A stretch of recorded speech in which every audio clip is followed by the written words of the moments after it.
So what's with the stage? Have you forgotten what kind of movie we're making? All kinds of messed up stuff happened when they were making movies like The Omen or The Exorcist.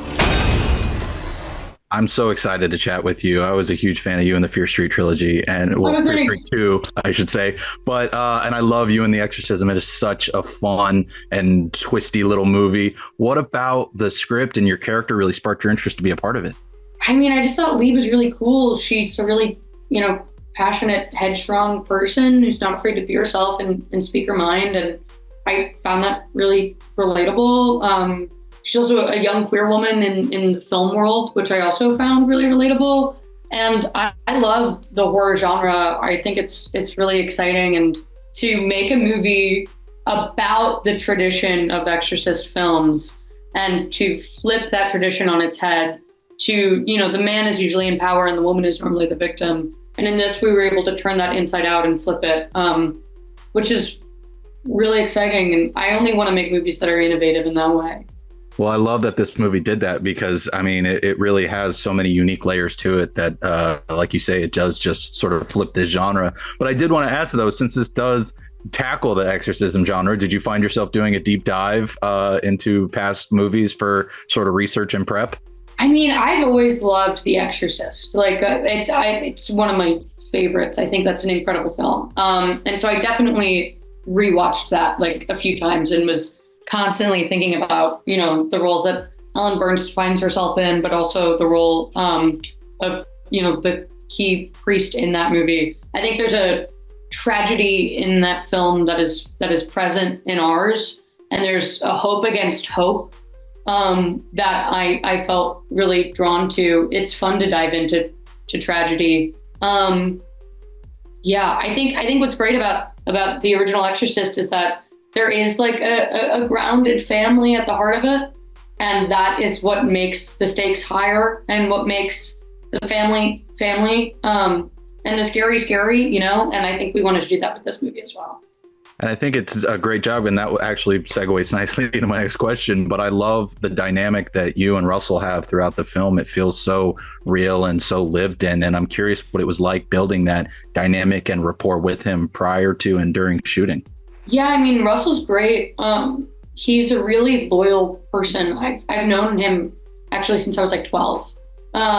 He's always been a good family friend. He always sends us Christmas gifts, But for a while during the casting of this movie, they hadn't cast that part and they were just casting mine. So I was like auditioning for this before Russell was cast. And then once we found out it was the other person, we were both like, oh, we have to make this work.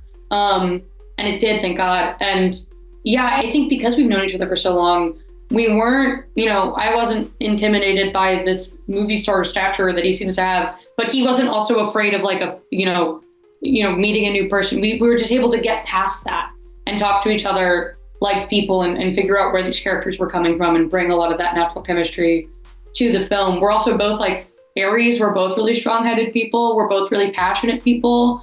And I think the characters clash in a fun and exciting way that we were able to bring. I love that. Every time I hear a new story about Russell behind the scenes, it always seems like he's just one of the most down-to-earth guys, and that's so great to hear. He's a chiller, and he just cares. He just wants to make the best movie possible, which I do too. We both like really love film, and he was just really, really giving, and I always felt really looked out for. Like he would make sure. There was one moment we had where we were doing a scene. I said a line. He's supposed to say a line, and I'm like, I say my line, I'm waiting for him to do it. I'm not looking at him, waiting for him until finally I look at him like, it's your line. And then he delivered it. And then he was like, I wanted the light to hit your eyes. And it was like a shot on me, like he didn't have to do that, but he's just so already seeing the movie in his head that he's just so giving in that way, That's amazing. That's a true partner to have. So I'm glad that you got to have that. And before I let you go, I did also want to ask, I mean, you and Chloe, I love the relationship that forms between the two of you in this film. It feels, again, like a very natural bond as the story progresses. What was it like developing that rapport with her and that dynamic? She's the best. I really like Chloe. She's just like a naturally really charismatic person. She's super magnetic, and she's actually like so sweet. And it was great to be able to have someone like my age to like, hang out with between takes and like gossip and like go see movies and get drinks. Like we just hung out. Like she's just like a total chiller. And so I was really grateful to have like a partner like that in the film. Well, I can't wait for people to see you two and you and Russell and everybody in this film. It's truly such a fun ride, and I think people are going to love it. And hopefully one day even we can see you and your brother team up for a horror movie. I think that would be quite the fun ride as well. But thank you. Thank you so much. But thank you, Ryan. Have a good one. Yeah, you too. Bye. I was saved once. Didn't believe that it could happen again. Can he be saved?